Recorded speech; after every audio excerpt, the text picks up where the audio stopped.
terceiro ano B, como é que vocês estão? Espero que todos estejam em paz. Sejam todos bem-vindos à nossa videoaula de matemática dessa semana. E hoje nós vamos introduzir aos nossos conhecimentos um novo tema. Até semana passada nós estávamos trabalhando em sala de aula e também remotamente com os números racionais, que são as frações, a divisão de um único número. Depois de vermos isso, nós vamos agora trabalhar com a contagem do dinheiro. Todo mundo sabe que o dinheiro ele é muito presente na nossa vida. Então, nós precisamos aprender o básico de como manipulá-los. E vamos começar trabalhando o sistema monetário brasileiro. Então, nesse momento, eu convido para que você abra o seu livro na página 185 do livro didático, tá bom? Aí vocês vão obter algumas informações sobre o tema através da leitura do texto base. É um texto muito legal, um texto muito informativo, que apresenta algumas ilustrações da moeda que é manuseada aqui no nosso país. E é através disso que nós vamos começar a nossa aula. Então, espero que todos estejam preparados, com livro e caneta, lápis na mão, enfim, para que nós possamos começar os nossos estudos. Então, vamos lá. Como eu mostro aí para vocês, todo país tem sua moeda de compra e de venda. A nossa moeda é o real. O símbolo do real é esse RS. Esse S, gente, por ser cortadinho no meio, ele tem o nome de cifrão. É o S do cifrão. Costumo dizer que é o S do dinheiro. Então, nós temos aí esse RS, que é a forma de representação do real, ou seja, a moeda que usamos no nosso país. Então, nós temos aí algumas notas de R$2, de 5, 10, 20, 50, a de 200, que foi lançada há alguns meses atrás, e a de R$100. Então, vocês percebam aí que para indicar um determinado valor, antes de separar o real dos centavos pela vírgula, antes do valor é colocado o RS. Então, se eu quero dizer que ganho R$10 por semana, o RS, o R e o S cifrão vem antes do valor. E como eu falei anteriormente, existe também os centavos, que são as moedas, que não consegui mostrar aí para vocês, mas vocês têm aí no livro as moedas que ainda existem, que são utilizadas no nosso país, certo? O centavo, ele foi criado pela divisão do real. Então, o real é 100 centavos. Ou seja, nós temos ainda em uso a moeda de 5 centavos, de 10, de 25, de 50 e de R$1.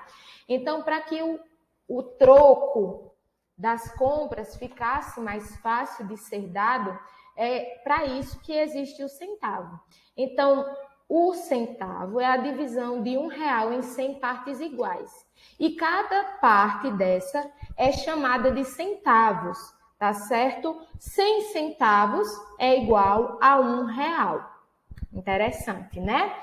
E aí vocês podem me questionar a partir desse momento, já sabendo como é representado, como é que nós lemos o real, a nossa moeda de compra e de venda. Então, a parte do real, na leitura do real, a parte do real é separada dos centavos pela vírgula. Então, se eu tenho R$10 inteiro e uma moeda de 50 centavos, eu tenho 10,50. Para que o número não fique junto e assim a representação não aconteça, a parte do real é separada dos centavos por uma vírgula.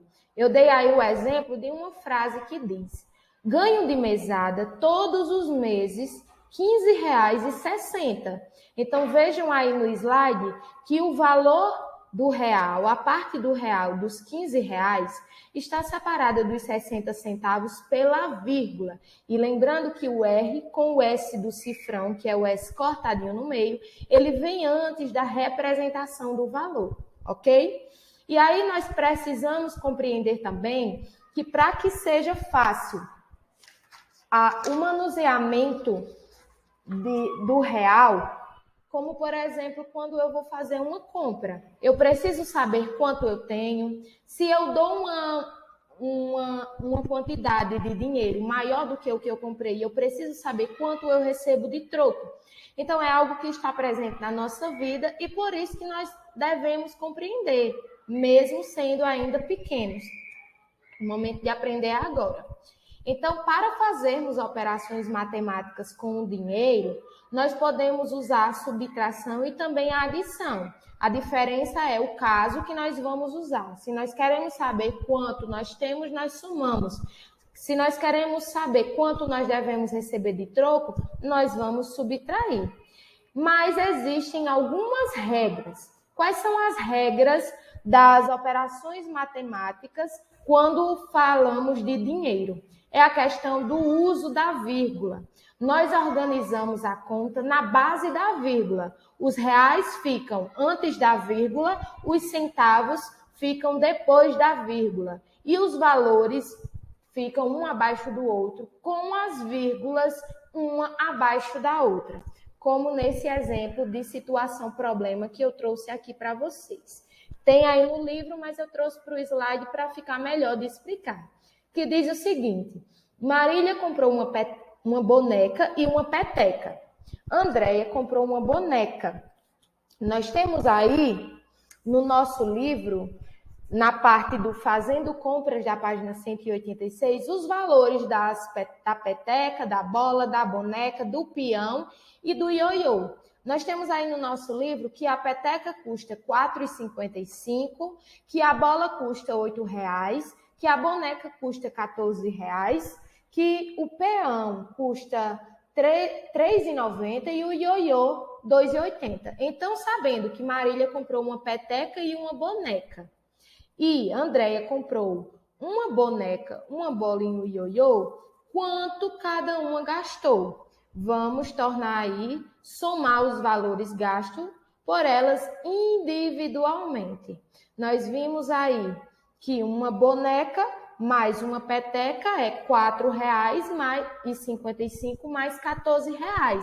Nesse caso, nós usamos a soma, a adição. Então, vejam aí como é que foi montada a continha.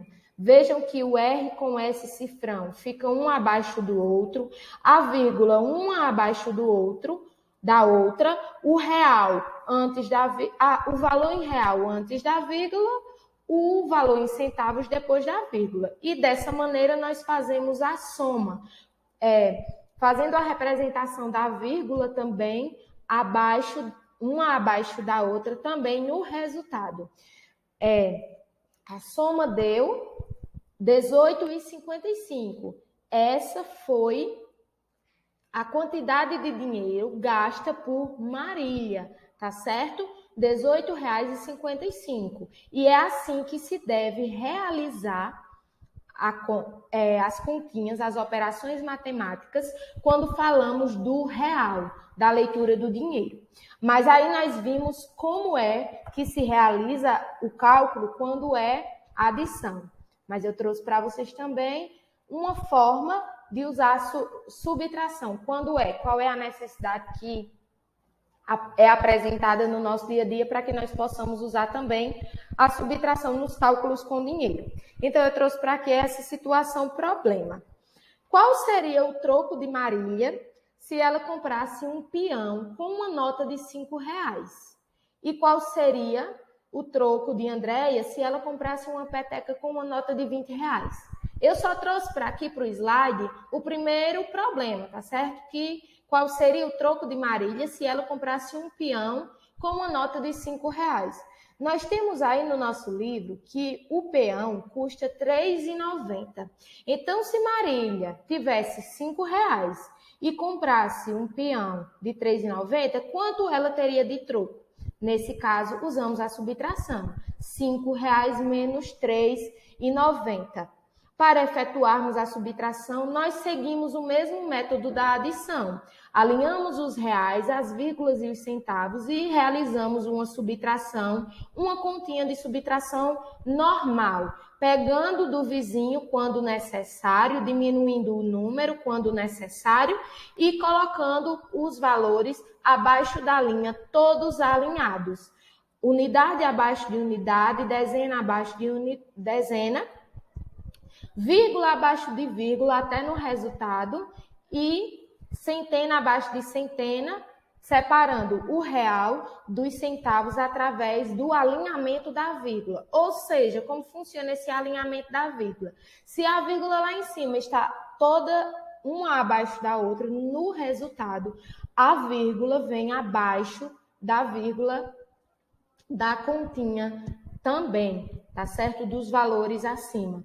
Coloca o R e o S cifrão e é assim que nós efetuamos cálculos matemáticos no sistema monetário brasileiro, que é o dinheiro. É algo que se refere a dinheiro, como nós devemos manusear, calcular, mexer com dinheiro, tá, pessoal? Então, essa aula foi uma aula introdutória. O mesmo conteúdo será dado continuidade em sala de aula para que nós possamos tirar as nossas dúvidas e fixarmos os nossos conhecimentos.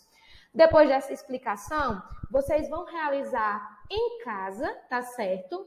A atividade da página 186, que termina no lado A da página 187. Então, vocês vão ler com paciência, com calma. Se caso seja necessário, assistam essa aula novamente, façam uma breve releitura do que foi dito aqui na aula e também façam uma breve releitura do texto base da página 186 e resolvam a atividade que começa no finalzinho da página 186 e vai até o lado A da página 187.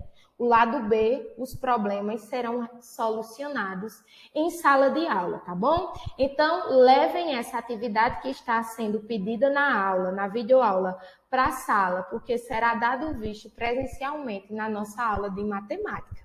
Então, eu espero que vocês tenham gostado do conteúdo, que a forma que eu falei tenha ficado clara, que vocês tenham compreendido as informações que tia Viviane quis passar para vocês.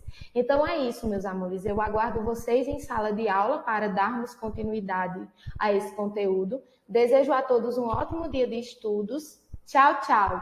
Fiquem com o Papai do Céu. Até o nosso próximo encontro.